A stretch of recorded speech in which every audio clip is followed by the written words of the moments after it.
Všetci dnes všetko komentujú, je to taký akýsi trend doby. Ako sa ale vtesnať do pravidiel názorovej žurnalistiky? Novinári, komentátori sa totiž s angažovanou žurnalistikou stretávajú vlastne úplne zásadne a majú také dve možnosti, že ako sa k tomu postaviť. A to je vyhýbať sa angažovanej žurnalistike, alebo teda aspoň sa o to snažiť, alebo potom naozaj reálne vyjadriť svoj názor a ako si transparentne ho odlíšiť od takej objektívnej alebo všeobecne platnej pravdy.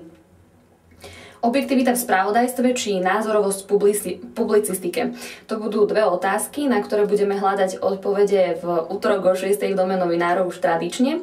No a tentokrát k nám príde Konštantín Čikovský zo Smečka, komentátor, a Michal Havran mladší, ktorý je šéf názorového portálu Je to tak. Kedy treba teda vyjadriť svoj názor? Aké to môže mať dôsledky a čo za to máme ešte znášať a čo už nie?